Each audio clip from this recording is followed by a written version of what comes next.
Welcome, everybody, to another episode of Your Spiritual Journey. This is Dr. Bob, and this is the space and the place where we talk about things important to your soul. As always, we ask you to subscribe, leave comments, and like us. All that helps keep us on the air. Today's guest is a friend of a friend. She was recommended to me by Robin Esaturo, who was on a couple of weeks ago. Cristine Frechard has had several different careers, from academics, French teacher, and CEO of IIAL, which is the Institute of International Art and Languages. She's also been an art gallery owner for 21 years. Last year, she successfully became a certified coach for high potential, intellectual, emotional, and neurodivergent individuals. She was raised in France as a Catholic, but always questioned the dogma and the orthodoxy. At 20 years old, she had a profound near-death experience after suffering 3 weeks of total insomnia, triggered by a challenging trip to Greece. Prior to the NDE, she tapped into higher intelligence that understands everything beyond words. This changed her life forever as she went on a deeper quest to find answers, bring awareness of magic and healing power around and within us, as well as soul connections. She realized that life is impermanent, but our souls are eternal and connected. She became passionate about tarot and pendulum readings. She studied the Bovis scale, and she applies it to spiritual guidance experience as well as her healing power. She just reopened an art gallery a couple months ago in Garfield, where for the first time she is willing to share her gift along with other readers. Every Thursday, there's a tarot reading at the gallery between 4 and 8 p.m. And on Sunday, the gallery offers mediumship circles, healing classes, mediumship classes, and more. This is a very welcoming space where art and magic coexist. And with that, Cristine, I'm going to ask you to relate your spiritual journey from childhood until now, and then I'll ask you a few questions. Okay? Sure. It's a pleasure to be here with you, Bob. Thank you for your invitation. And thank you, Robin, for the connection. So, well, a spiritual journey from childhood to here is a long one. It didn't start right away in childhood, except that I was always a very sensitive child.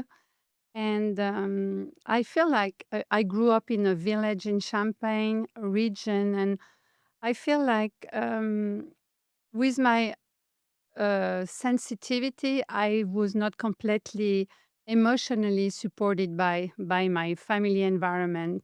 I had a dad who was a principal of a school, and then an Italian mom, French dad, Italian mom, and they were always present, but they were not present. You know, their dad always working, mom always Italian love cooking, so she will be doing her cooking and then talk a lot with a neighbor. And it had from childhood, I think I start developing a little bit a sense of abandonment.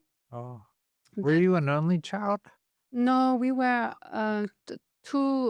we were three children. I had two siblings, but my brother came like 6 years later, and I was very close to my sister, almost too close, 18 months. You know, when siblings are too close, it can be love and hate type of relationship.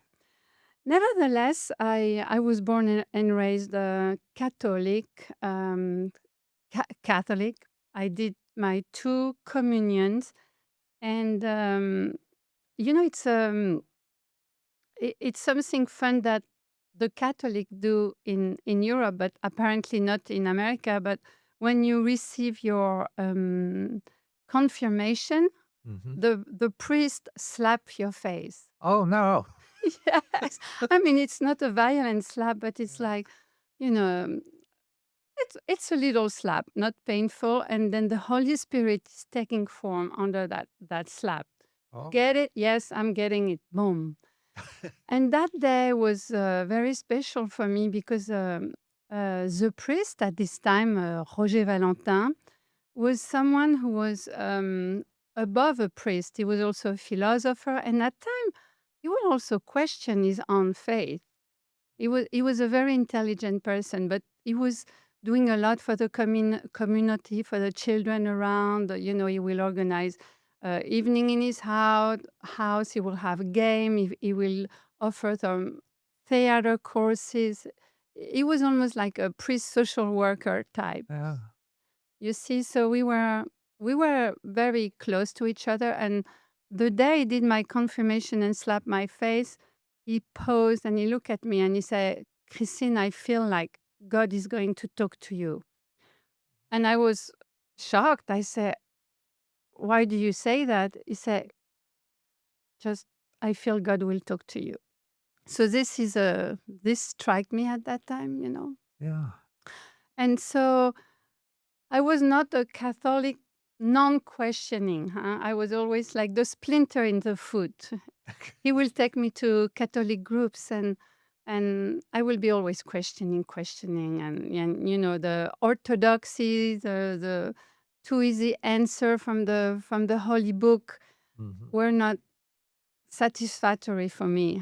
I always wanted to go above or further. So I I think that until today, even so I was immersed in that Catholic culture, I do not feel that I really belong. But for instance, I have a very strong connection with Mary, Holy Mary. Mhm. You know, so she's one of the person when I pray and meditate, I reach out to her very, very easily, and I feel her presence too. So then, so what happened a few years later is like I took a long trip to Greece. Sorry, I was in Luxembourg visiting friends, and they invited me to join a trip to Greece. So we took a very long train ride. I was 20, Yeah. and we left Luxembourg in train. Then we had to go, cross all Europe, almost like Austria, then ex-Yugoslavia that will never end, then Albania, then oh my gosh, I ended up in a trip of 54 hours Oh my, on one train. on one train, one ride, well, few stops. And it was a trip of hell in ex-Yugoslavia, especially because people will barge big groups, and then there were body all over the place. If I will stand up on my reserved seat to use the restroom, up I will come, there will be 2, 3 people on the seat. So I started not sleeping on the train. I mean, it was not a comfy environment. You had to fight your war to get your seat Yeah. back.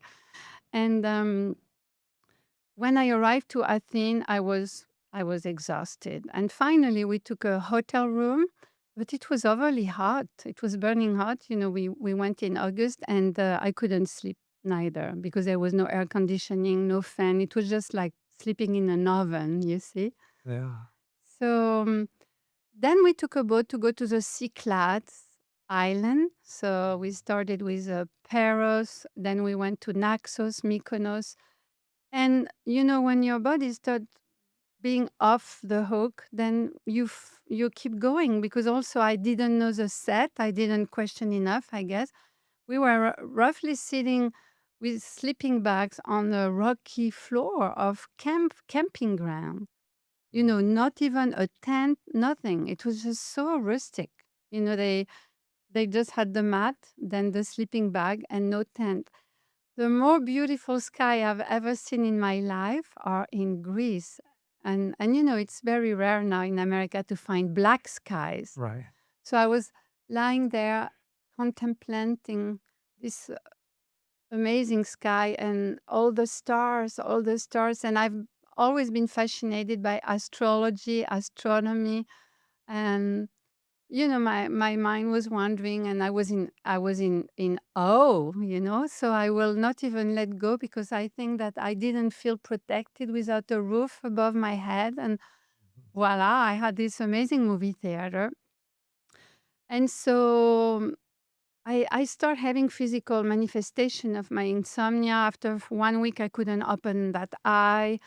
I was very tense all the time, but I was also very hyper and very bright. I, my mind was very agitated by the lack of sleep, and this went on throughout the entire vacation for 2 weeks. And then it was time to take the train back and return to Italy, where my mom has a little house in the mountain in the Dolomites. Oh.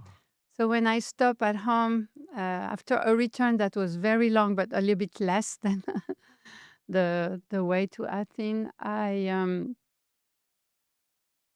opened the door and my parents were puzzled. What's going on? I said I hardly didn't sleep at all in 2 weeks, and they could see something was not going well.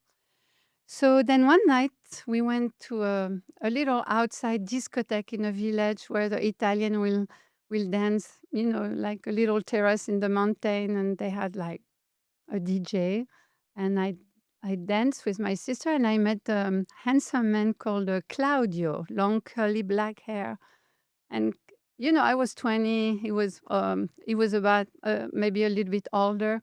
And Claudio was a blue collar guy, and he was explaining to people that, um, he's proud of being a blue collar, and that, he's doing the workforces. And then I start opening my mind and saying, why do you say stuff like that? Blue collars are exploded by the capitalist system, and you're a slave of the system. That was the age you will be arguing about stuff like that. So we started with a big fight. We were yelling at each other. And magically, then we start being attracted by each other, because I think he was super bright, and we were doing like a bright ping pong exchange of words. And then we start having a little crush. So I saw Claudio for several days, and we became like, little lovers. But I got very attached to him. I think we had a soul connection at that time. And you will see why this man was very important and is still important now in my life. And he passed away long ago. Mm. So he was a motorcyclist, always very speed and like ready to burn life on the two. Do you say that in English?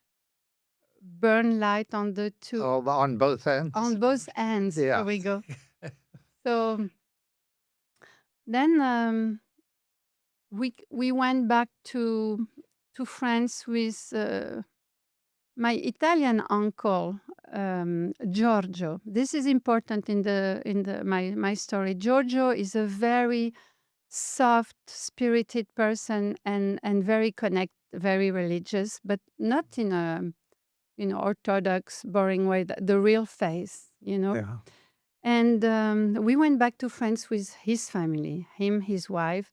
And of course, I was still getting only maybe at that time 2-3 hours of sleep per night. So I was very tired. And then I start developing spiritual connection, spiritual vision. Weird things start happening to me. I could sometimes I could feel explosion in my brain. Like I was Mm. using a space that people commonly say we use like 10% of our intelligence. Yeah. And I do feel like those sounds and that opening in my brain was tapping into something bigger, larger, to the point that I became clairvoyant, clairsentient. Sentient. I could read your mind without you talking. I knew exactly what you will be saying. And then I start understanding foreign languages I never studied.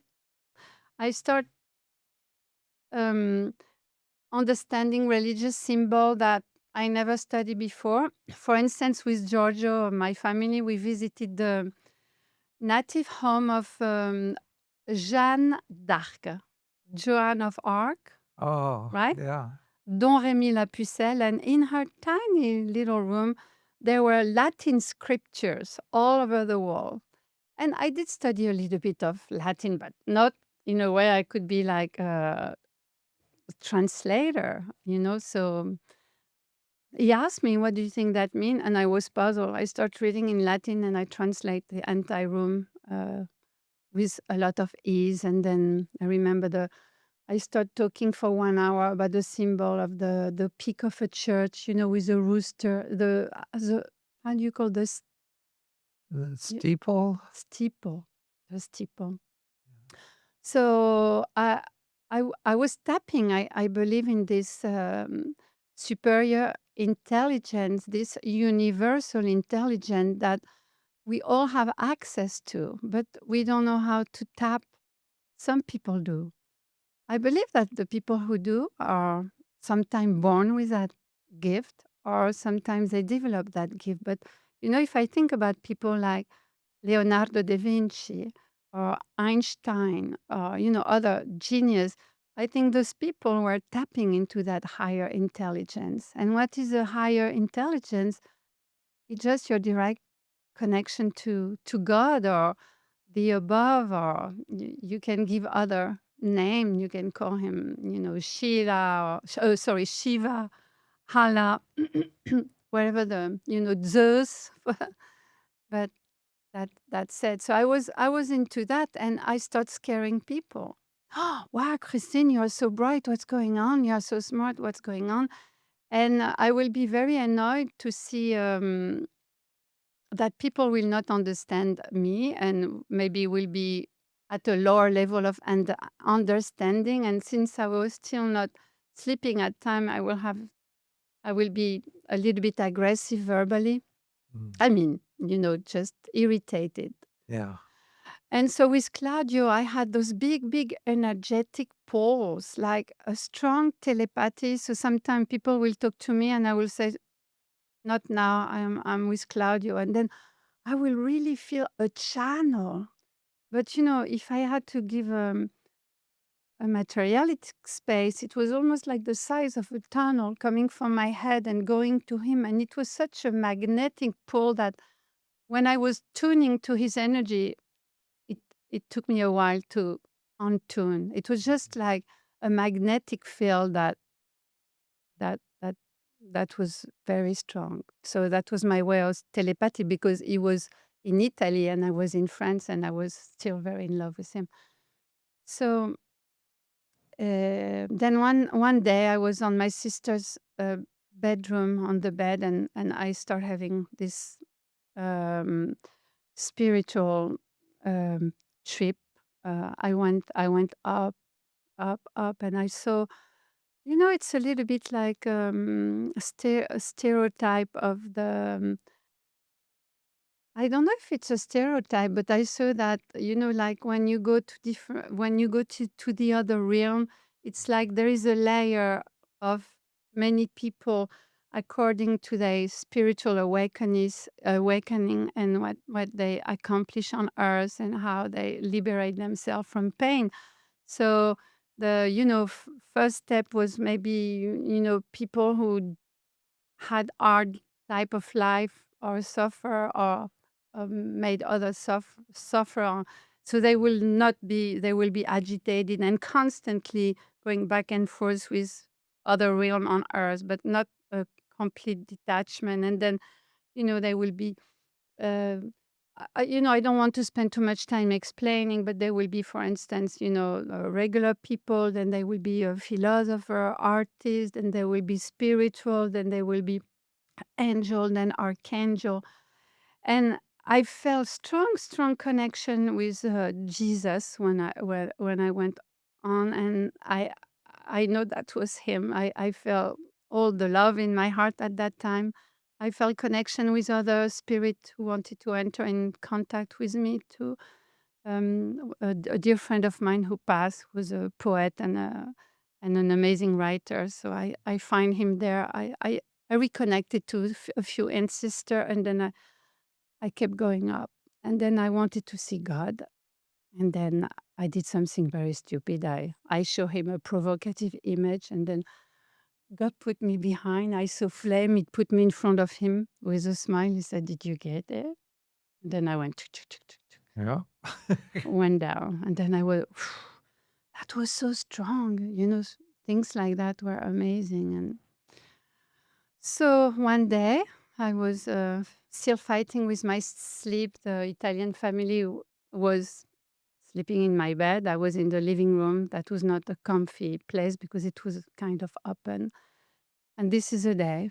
At 4 o'clock in the morning, I saw a big hurricane, lightning in the room, a huge sound, unbearable, a storm, and very violent. And suddenly, here we go. I left. I left. So my soul started raising slowly. I went up. And I couldn't believe it. I saw my body, and I was in state of total panic. I wanted to call mom and dad and say, "Save me." And I look at my body. I was like, I was dead. I mean, my jaw was fully open like dead people, the description. I couldn't talk. I couldn't move. I was completely paralyzed. And I saw the body maybe floating slightly above a little bit above the sofa bed. And then I keep rising and rising and rising and rising and rising and rising. And then you keep going on, and then suddenly, oh my gosh, you feel so good. You just feel so good. You feel all that love coming to you, that peace. You feel that space where you don't need anything but just be there and just be in the moment. Ah, It was just an amazing experience. But then at the same time, I could see the dead body, but I was still rising. And then total silence, just amazing love. And, some people see the light. I didn't really see the light, but I base in so much love and peace. And then I heard a voice. And the voice said, "Christine, what do you want to do? Do you want to stay or do you want to go back?" That was awful because I knew I wanted to stay above. right. Yeah. Mm.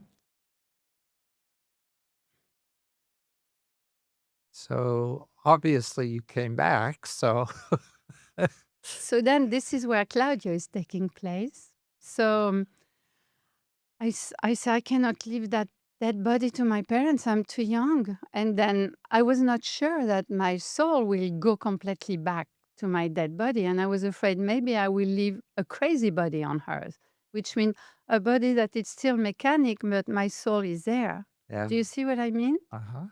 So I didn't want to take the chance and I had to come down. Oh my gosh, coming down was very difficult. First, I soaked only the love energy will take me down to earth. And I soaked about my dad that I really love. And that was not the channel I needed to pull. It didn't work. And then I soaked about Claudio. And it still didn't work. And then I soaked about him harder and harder. And I soaked about all the love I had for him and we had for each other. And suddenly, very roughly, I fell down in my body. Yeah. And then I was in tears and I was in shock. Can you imagine? That that was a trip, right? Then I went to wake up my dad and mom at 4:30 in the morning and I was like in tears. "Dad, Mom, God called me. I just died. I died. I came back to life. God called me." So my excitement was shared differently by my parents, as you can imagine. Mm. But before I tell you quickly what happened next, then I said, I need to call Claudio. I need to call him. So it was complicated because at that time there was no phone. So we had to call a friend who will be driving to a place where I used to go, a coffee restaurant. and then they will get to Claudio. And then I took the phone and I said, Claudio, Claudio, you won't believe what happened to me. He cut me off. He said, Christine, I almost died last night. I said, what? He said, I almost died at 4 o'clock in the morning. And then I start laughing and I say, Claudia, I was calling you to save my life at 4 o'clock in the morning. Do you see how this amazing channel Yeah. we can have among human and we're not conscious? So I feel like Claudio saved my life, but I feel like I could also have taken him. I could have taken him with me in the spiritual world. Right. So what happened? He was living in an apartment building with very steep stairs, and he fell completely all the way. And he was really injured. He was in bad pain, and he could have just killed himself. Oh, no. Yes, you see, this is unbelievable. So then I learned later. Then Claudio passed in very young age. I saw him only one time. I didn't know he was a drug addict. So he was probably taking heroin and he died Yeah. from an overdose. Probably the fact that he fell also so badly didn't help. But wow. So this connection with Claudio, very, very amazing. And then the next day, my parents took me to the doctor. The doctor says she needs to have sleeping cure in a psychiatric hospital, put her asleep for 3 months. Dad refused, and I had a sleeping cure. I don't know how you say in English, in my house. And that was the beginning of 2 years of trauma for me because they put me asleep for 3 months. And then, when you don't use your brain, you do regression into childhood. You need to learn again how to talk. You need to learn how to walk. I wanted to still be nursed by mom. It was just very, very difficult time. And I think my parents really picked a challenge without knowing what to expect. Yeah.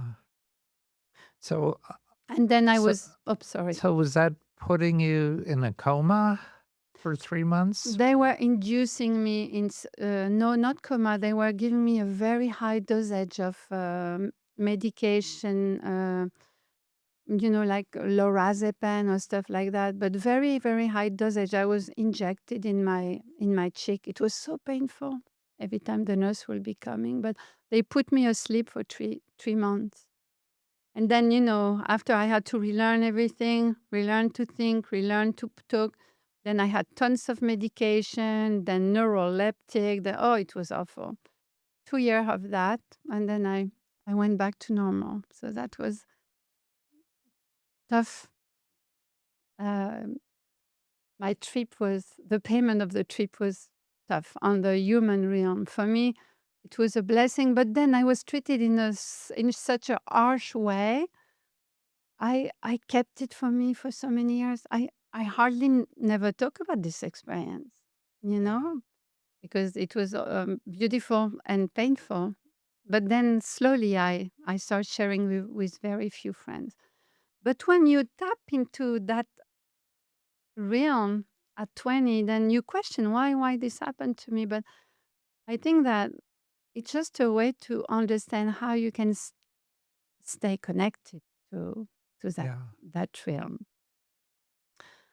So it's true that in my life I have had different career, and sometimes it feel like I can't stay to a place. I was principal of a French school in Virginia. I didn't like the American principal. She was very controlling with me and a bully. I left. So then I work in private school in Pittsburgh. Sorry, but some of them are developing a very toxic environment. Then I leave. When I cannot stay in an environment when I feel like I cannot be nurture others, I have a lot of integrity. So then I met several angels, I feel, in my life. I feel like, we have a human body, but I feel like among human there's a lot of light workers, Yeah. probably like you as well, like me and all the wonderful people that you interview. And sometimes those light worker, I feel they're also angels. Yeah. You believe that too? I do. I mean, I've had experiences where where I've had problems and troubles and someone has appeared, fixed the problem for me, and then disappeared from my life. There you go. And, I know my spirit guides, are mostly archangels, and no, I'm with you on that. Yes. Yeah. So then, yeah, I also met several of them, and I can give you a long list of people who influence me. But for instance, on the international platform, I want to mention someone that it's not very famous, but he was very important. It's Eugenio Siragusa. Have you heard about him? No, can you He's here. So he's a Sicilian man, ah, and he's living in the Et- Etna volcano region, not too far from Catania. And in 1962, Eugenio had his first encounter with alien. oh, okay. And, at this time, that was during the Cold War, situation was tense, and the alien were abduct him and use him as a vehicle to bring messages to avoid a nuclear war. Mm, And he sent a very, very guided, strong letter to Eisenhower. Can you imagine how many people write to the president of yeah. the United States, right? Do you think he will read the letters? He got it. He read the letter, and then they met. And if you do a search on his name, then he met several other president or king or leaders, political leaders. And I think that I don't remember who, but I think maybe the Bush family was still visiting him once in a while. So he's a hidden gem, and when you read his history, it's unbelievable. Yeah. So at time you have also that connection of aliens, and I don't think that aliens are bad people. Mhm. I think that we make them bad when we have fear. Yeah. But if you are capable of understanding how advanced they are and how we vibrate unfortunately too much at a lower realm, especially now on the planet, the alien are much more advanced spiritually than us, and at time they come to save us, and I think they're around now. And then Bob Lazar. Yeah. Yes, amazing, amazing person. So otherwise, I love to listen to the podcast of Joe Dispenza. He Mhm. was very important to me. I love Dolores Cannon. She's very much also into past life regression, and connection to aliens. She's very advanced. Dolores Cannon, do you know her? No, I'm not familiar with that She's one. You uh, mentioned she's maybe here, one. Dolores Cannon. Okay.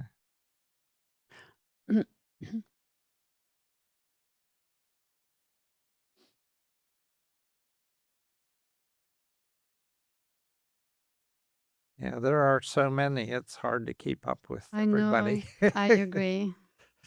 And then mm, Earl Nightingale, The Strangest Secret. Of Uh, course, when you tap yeah. amazing people. But I want to go back to past life regression. I want to mention that I was lucky to meet Roger Woolger. He's a Jungian psychotherapist. Do you know him? No, I don't know No, Roger. he's from England, but he was living in Washington D.C. and is one of the more renowned past life regression Jungian therapists. And I did 3 past life regression with him, long session. And then I realized that, and it's also his belief that sometimes when we have pain and trauma in our current life, they don't especially come from this life, but they Right. can come from previous life, Uh, you know? yeah. So, if I share my experience, for instance, since very young age, I was a baby, I was traumatized to go into cave, grotto. I hate confined space, elevator. That's why I ask you, remember? Oh, so you still have that? Yes, well, I have been working on it throughout my entire life, but thanks to Roger Wolger, I did 3 past life regression, and it makes sense. One of my past life, I was an old Jewish man who died in a concentration camp. Mhm. And another one, I was a mother in labor, and the child was stuck.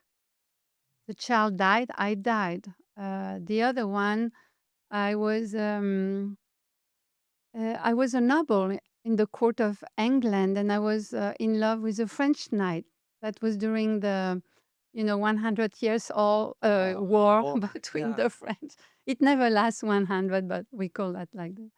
And then our love was hidden because, of course, Mhm. we were fighting against each other countrywide.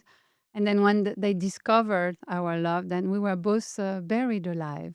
Oh, no. See, so this is heavy, heavy. Yeah. So then I remember a picture of me when I was 2 years old, and mom will put me, in a cabin to take happy picture. I had my long curly hair. I was stuck in that little black box until the flash come. On the picture, I look like Ah, trauma. I am screaming. yeah, So this is a message important to people. Don't always try to solve your problem now. They can be linked to the past. yeah. Do work on yourself. And the intergenerational trauma supposedly then can be healed backwards. So if you heal yourself here, then it heals that trauma in back in time as Yes. well as forward in time. Yes. So you still need to work on it. I am getting better with the elevator. Tunnel, I am okay. For longest time, I couldn't get under a tunnel that was too long and especially stuck. But Yeah, yeah, you're right. It's a constant work to let go of some trauma. yeah, So at my personal level, I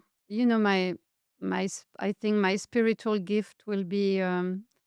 Sometimes it's a gift, sometimes it's hard to handle, but it's my sensitivity, my empathy. I am also a very intuitive person. I can feel people energy very easily.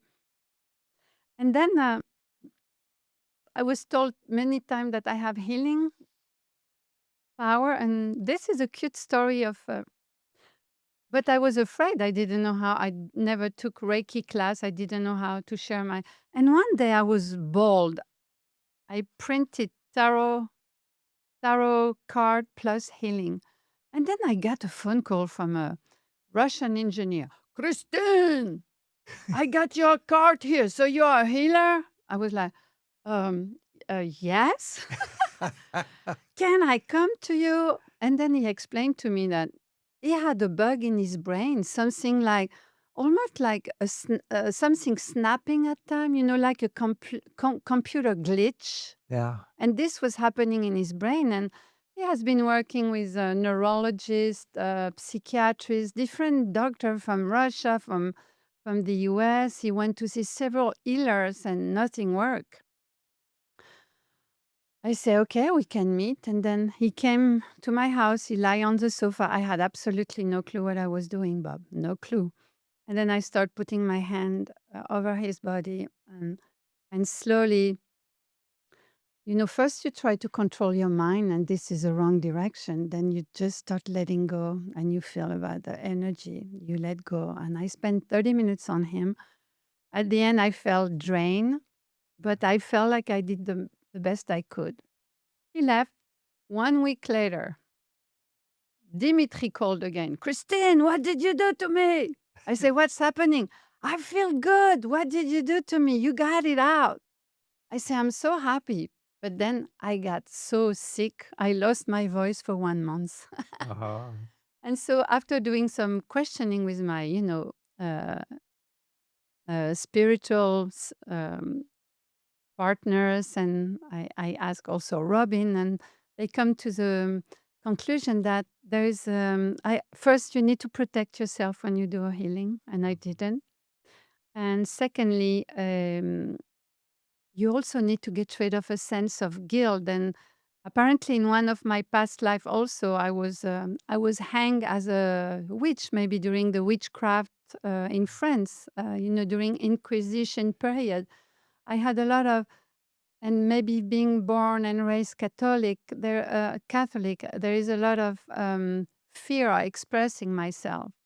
So now, after many years, I think I start being okay. And this is where I'm meeting you, and I am so happy because I can voice that with you and publicly, that I think that I am coming into that identity thing, that I want to continue being an art gallery owner, but I want also the person who brings magic to others, or help them to tap into, help them to grow their spiritual journey, help them to feel better. I want to serve. I want to help others. I want to voice myself.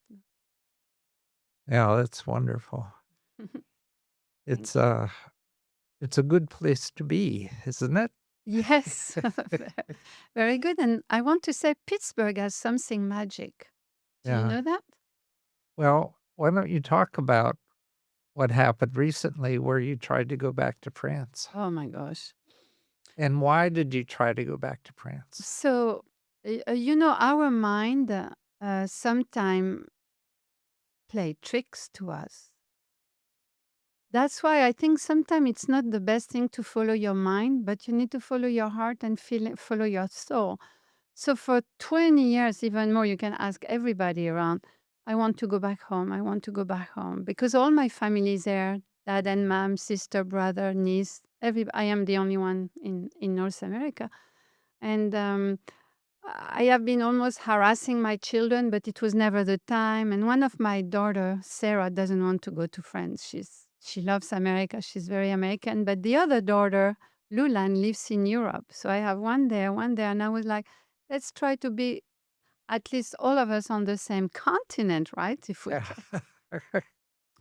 So then I finally decided to move to France last year. So months and months of unpacking the house in Highland Park, selling a lot of art. I work a lot on my move from the US, but I think not enough on my adaptation in France. So I came like completely unprepared in France, except that I had a job offer. And when I came to France, the job offer never went through. Oh, They became suddenly silent. First, they asked me more information. I had to send pictures, da, da, and then total silence. And then I went, oh my gosh, oh my God. And then Sarah had a hard time to find a job. Then the economy is terrible. Then I was in a very beautiful, we call that Hôtel Particulier, a beautiful private hotel from the 17th century. mhm. So it was an expensive place, and those big high ceilings, and a fortune to heat, because also after the Ukrainian war, all the gas bill went up. So we ended up, her and me, no job, very high bills. And then I find out that the family was not there for me somehow.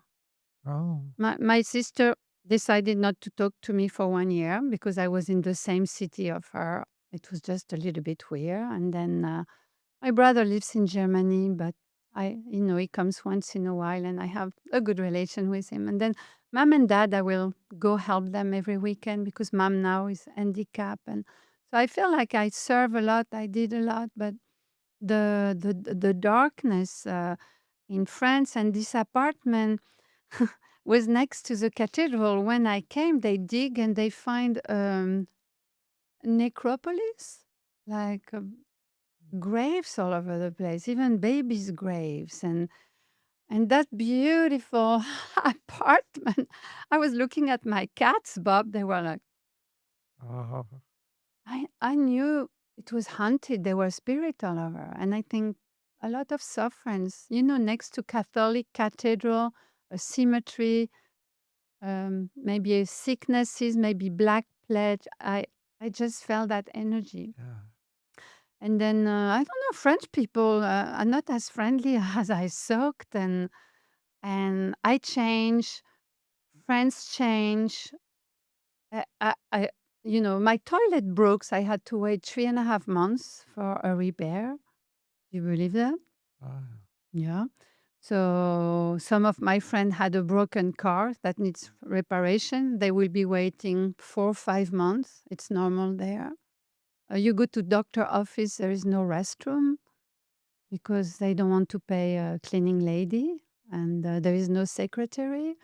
Um, I had a little episode. I went to the emergency room, and then they put me on the hospital bed in the hallway, and they say, "Wait here. The doctor is coming tomorrow morning in 7 hours." I say, "No, you're taking me back home with the ambulance." They say, "No, no. We take you to the hospital with the ambulance. You find your way." So I took a taxi, went back home. It's I can't believe what they did to my country. And then I was missing home, missing home. Meanwhile, my house was on the market, and I was like, why am I not selling? Why am I not selling? God had a better plan. But then after 1 year of just very bad experience at any level you can imagine, I said, Sarah, time. We are going back home, and I'm so happy. And as soon as I came back home, Bob, you believe in the angel yeah. numbers. 1111, 555. You believe in angel numbers, right? They I'm contact, I'm aware of them, yes. they connect with us, sending us double digit messages. It can be 333. When you get double digit 2222, check on your phone. It's always a different angel, different messages. So when I was in France, I had absolutely no connection with the angel digit. Never, ever. Europe, France is very Cartesian. Descartes, it's like Mhm. everything happened in the mind, Right. very logical. And they don't believe in magic. They don't believe in another they don't they have no faith, no religion. They don't I miss that community that I had in Pittsburgh of my little psychic friend, of people with special power and understanding of of of life Yeah. above the physical world. And I was not even landed here that a guy contact me, Richard Walter. Thanks, Richard. And he say, "Look, I may have a place for you, a space." 2 days later, I visited the space. I say, "Okay, I take the challenge." That's for your art gallery? Can you believe it? Yeah. And I tried to open an art gallery in France. I couldn't. First, just to take a space, they ask you $30,000. Say, what for? Oh, it's the right of coming into a space and having the key. 30,000. What for?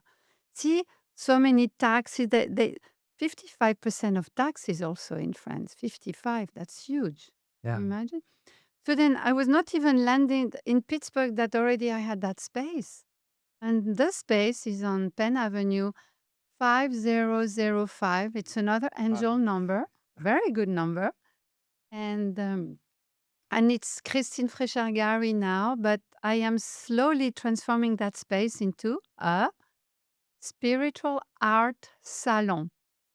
So I want to bring nice furniture like comfy chairs and eventually a carpet. And I want to bring all the little fairy and people who believe in magic there mhm. to help and serve the community, as well as I want to organize those beautiful art exhibition, because I think that art uplift people, well, me for sure, but also tapping into the spiritual world uplift us. Yeah. So in your gallery, and I have yet to visit it, but Yes, I please. plan to, uh, you have some of your artwork there. Do you have other artists' work there, or is it right now mainly your artwork? So I am not an artist, so it's never my artwork. Not your artwork. Okay. I am more of a poet. I love writing, writing a book, poetry. It's more my medium. But yes, I have been in the business for so long, like 21 years, that it's easy for me to reach out to people or people reach out to me. Garfield, it's another neighborhood. I used to be in Squirrel Hill on Forbes Avenue Mm-hmm. for 8 years.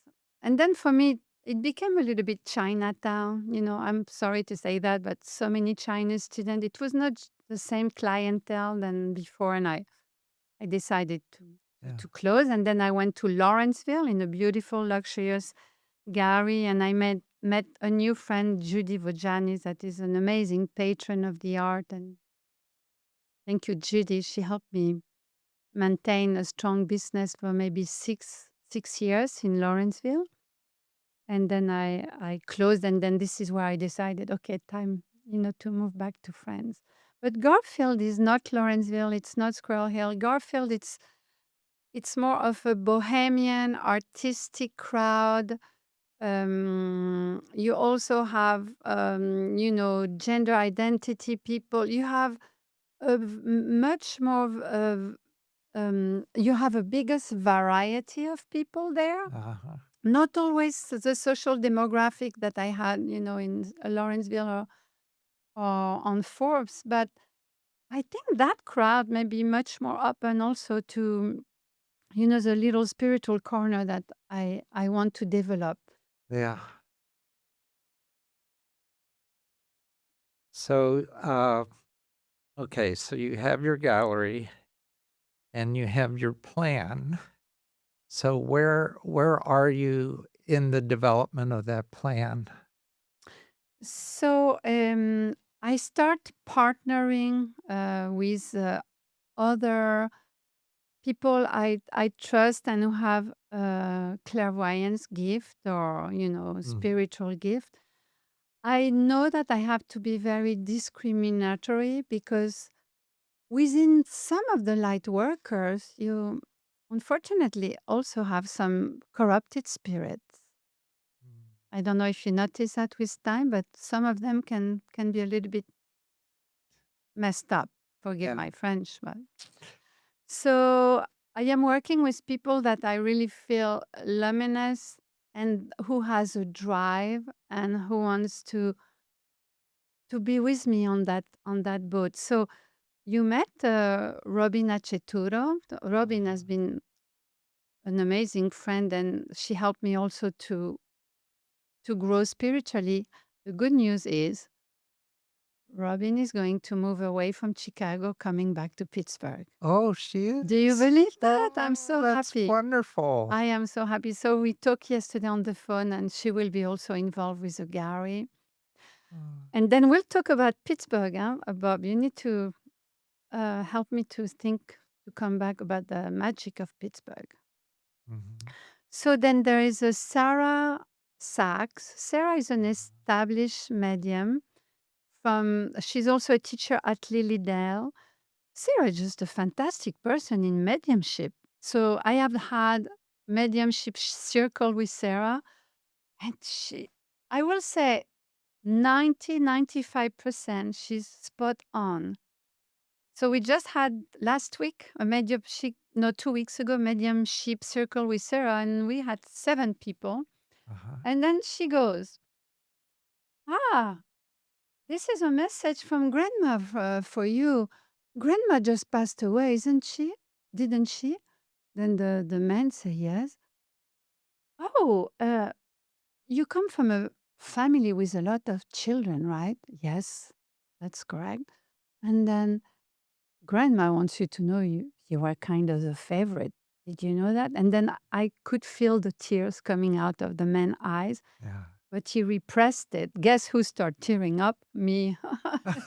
Just looking at him, I took his tears. And then she kept going. Best friend of grandma was Mary, and Mary is also coming to send them.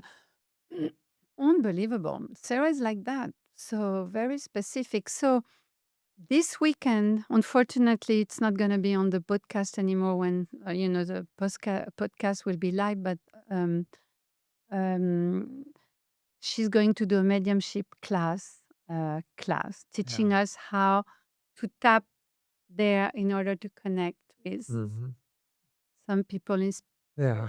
Well, I'm a strong believer in synchronicity and following that. Uh, I have come across Sarah Sachs' name 5 or 6 times in the last 2 weeks. I told Sarah I am going to introduce you to Bob, and she says, send me a message. I was like, wow, Uh, that's it. so, yeah, I think I'm going to have her on the podcast. Oh, We perfect. have been able to connect a little bit. Yeah. And Sarah is here. She's present. She comes to the gallery. She gives me advice. Sarah is there with me. Yeah. So she's a very. I feel she's an anchor. She's strong. She's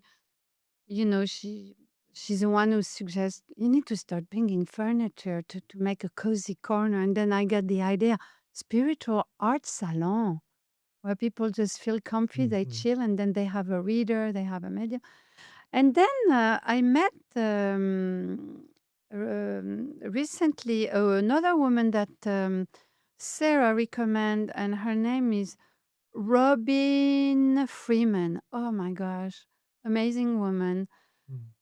Just looking at her eyes, I told her laughing, I said, "Oh my gosh, you have the juice. You have the juice. Unbelievable. Like those, magnetic eyes, very bright blue eyes. She's a light skinned, dark woman, beautiful spirit."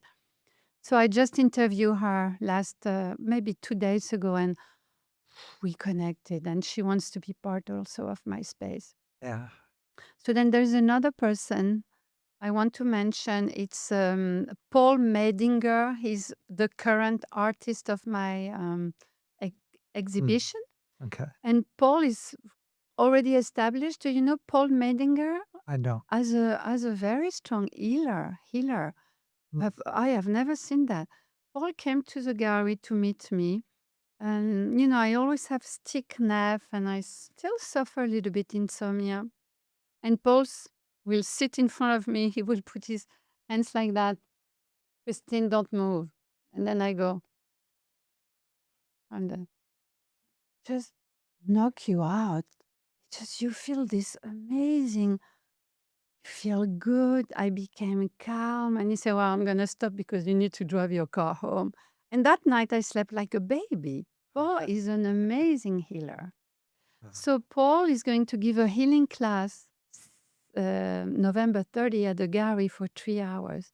This is a private class. It's not going through the gallery. Just Yeah. whoever wants to join, he will teach us how to heal ourselves. Because again, it's like tapping above us. And I want to let people know that above us, it's a very light veil. It's not unreachable. It's not I have the Mm. spirit, they are there. If you are willing to make a little effort to rise above, they will come down to meet you. And even if you don't, they are around. They are there. God got your back, Right. as well as the angel, the master, anybody you want to put in. We are not alone. No, No, you're not we are alone. not alone. And then I want to talk about the last one, and I would love you also to introduce. I would love you to meet him. He's my dear friend, my spiritual mentor for years and years. His name is David Spear. David Spear is a naturopath, a reflexologist. He lives in Squirrel Hill, and he just finished his book that should be published tomorrow. Oh. And his book is about, the healing power we have in ourselves. I forget the title, but I will forward. So David is just so funny. David's message is